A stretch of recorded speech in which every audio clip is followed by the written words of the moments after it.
Necrom, which will launch in June and is shaping up to be one of the best updates to the game ever. If you watch the teaser closely, you saw that Necrom will include one of the most requested features in ESO. Maybe your best course would be to tread lightly. You saw that Necrom will include one of the most requested features in ESO, open world PvP systems. Gotcha, bitch! The most requested features in ESO. We're heading back to Morrowind this year.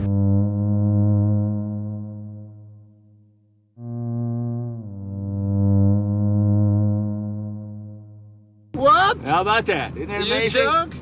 How about that? That's good, huh? It's not good for me.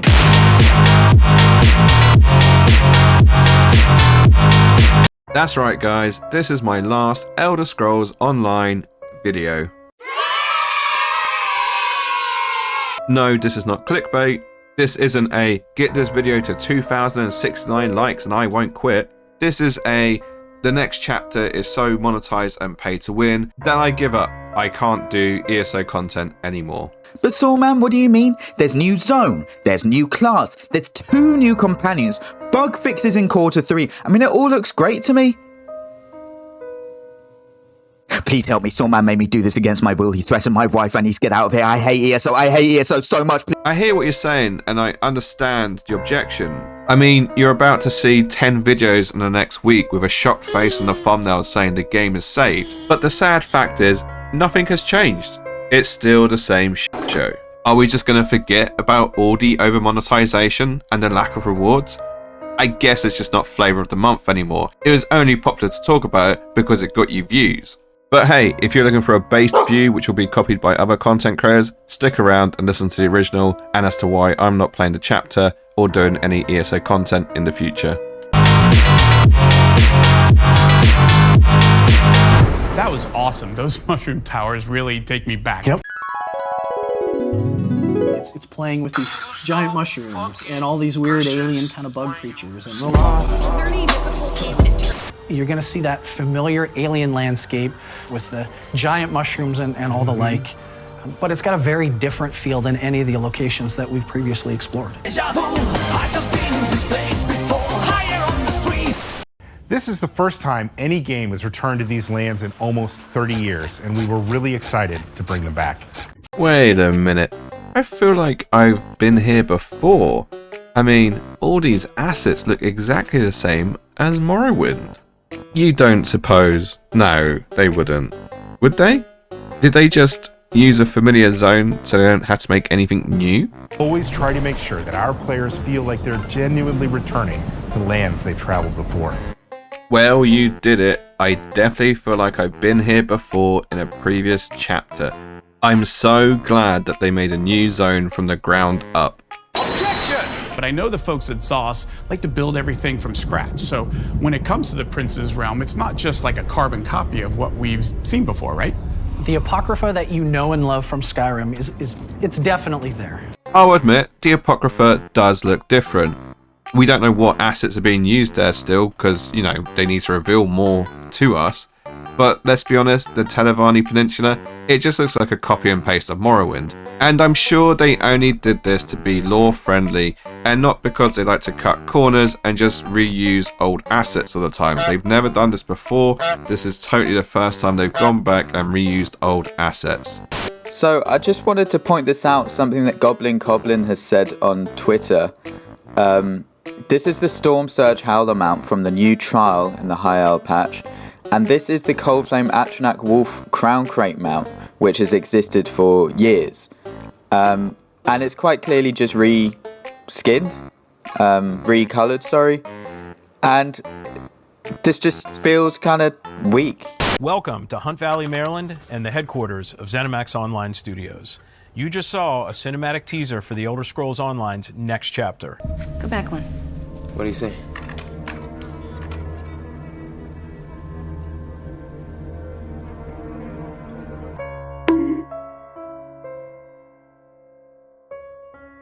Just remember, this is going to be the best chapter to date. And is shaping up to be one of the best updates to the game ever. but at the same time, they're trying to reduce costs and overheads, so how much money and time do you really think is going into this chapter?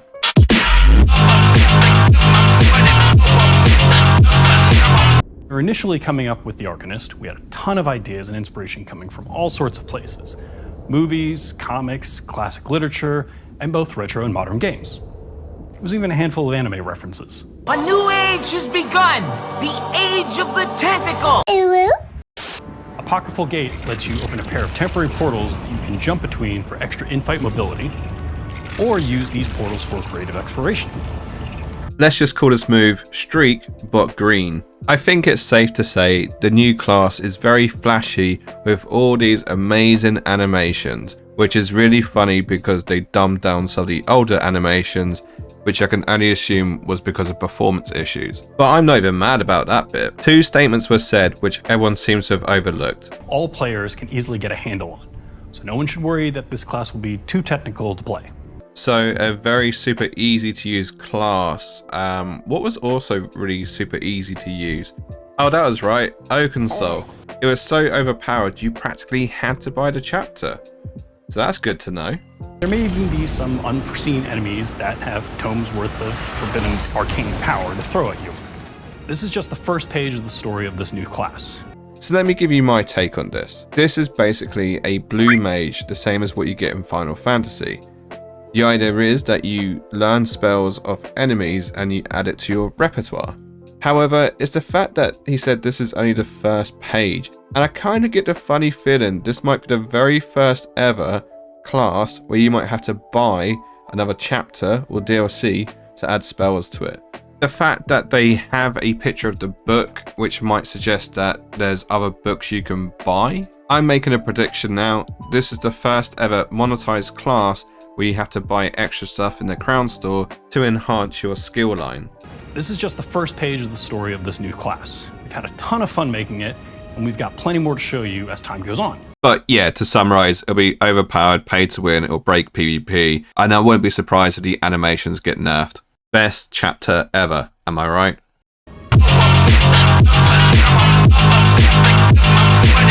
Hundreds of hours of content all in one package. We like to refer to it as 8 games in 1, since each is like its own standalone Elder Scrolls adventure. It's funny that you say that because just like a new game, you charge about $60 per chapter. For current players, we're offering both standard and deluxe upgrades, which will provide you with the latest Necrom chapter.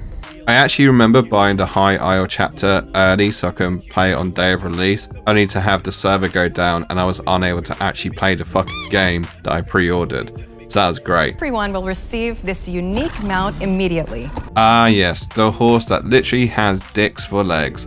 Looks amazing. And better still, it's already bugged out. Super good job, guys. Coming with the deluxe edition is this new Apocrypha themed, one-of-a-kind. Separate from our pre-purchase offering, but just as cool, is the Hermaeus Mora collector's statue that's available for pre-order at the Bethesda Gear Store. When did the community managers turn to sales reps? Like, what actually happened here? Why are they constantly trying to sell me stuff? Are community managers in other games like this too? Or is it just ESO?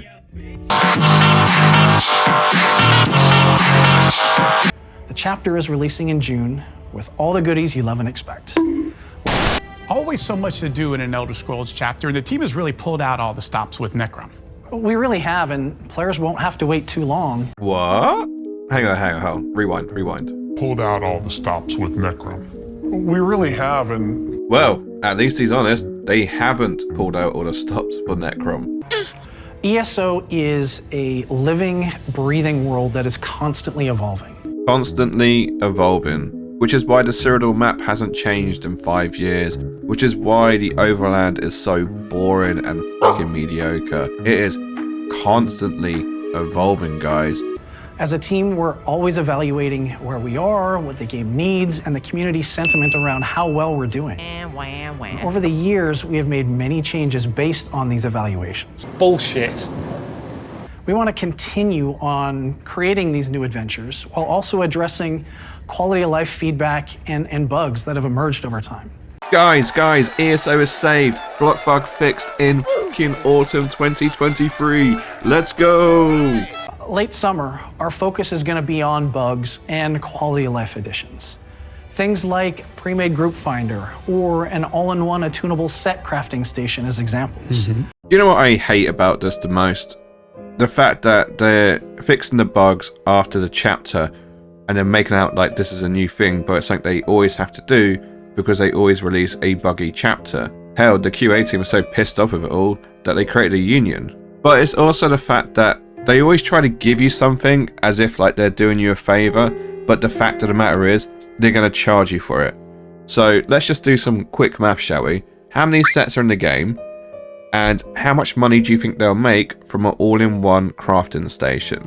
Because I'm pretty sure it's going to be a crown store item, just like everything else they've introduced to the game. So as much as this is a nice quality of life feature, it's also another way for them to milk the housing whales. And if you don't see that by now, then you're a lost cause. For update 40, which comes towards the end of the year, the team is working on something really epic, something pretty special that they just need more time on. I mean, come on, Rich, we gotta give them more than that. Okay, fine. How does an endless dungeon with a buddy sound? Oh, sounds good. We'll have a lot more info on this later in this year, but I'm insanely excited about this. The fact that a new feature is being pushed to the end of the year as opposed to being part of a chapter kind of tells you how far behind they are and how little funding that they actually have. When Morrowind dropped, you got Battlegrounds, a new class, and even housing, and yet this chapter, which is going to be the best one ever, just has a new class and everyone's losing their proverbial shit over it. The fact that they fed so many lies about how ESO is like Oblivion and Skyrim. If you love games like Skyrim and Oblivion, you'll feel right at home amongst the thousands of stories unfolding across every region in ESO. It just made me sick to my stomach, to be honest. How dare you! I purchased The Elder Scrolls Online thinking it was going to be like Skyrim, only to be bitterly disappointed. Or questioned if you were capable of taking down a frost troll in Skyrim? Try it for yourself in ESO. The comparison of the frost trolls in Skyrim to ESO was enough to make me spit out my fucking Weetabix. You can literally two-tap any mob in ESO, and the Skyrim frost troll, you run for your fucking life. Something that never actually ever happens in ESO because the game is so catered towards Care Bears. It's true. So is this my last ESO video, or am I just being over dramatic? There are so many new games coming out this year, and to spend 40 quid on a chapter as opposed to any one of these new games which I can play and do content on just seems like an obvious choice to me. The fact is the chapter gives very little in the way of content other than the usual "this is busted, oh no look at this new build, and here's a new gold guide." The ESO content space is so dry and boring that I just don't want to be part of it anymore. I don't want to promote this game anymore. When it comes to ESO videos, I just don't see the value in it. Do you really need another beginner's guide 8 years into a game? I don't think so. And when it comes to streaming ESO, I don't want to be part of it either. Like, everyone at the top has embeds. What is the point in streaming this game when half the viewers on here are all fake? But listen, if you do enjoy playing ESO, carry on playing it. Just take it with a pinch of salt, because let's be honest, they're milking you for cash at this point, and that AAA game that they're working on in the background, that's where all the funding is actually going. So unless something dramatically changes, this is my last ESO video. However, I do have some other videos I'll be working on, so by all means check them out. And to anyone who really thinks this is going to be the best thing ever for the game, let me play you a song. You are coping and seething. You just can't accept what you're seeing. Yes, you're coping and seething. The truth it is scalding, and now you are molding and coping so hard.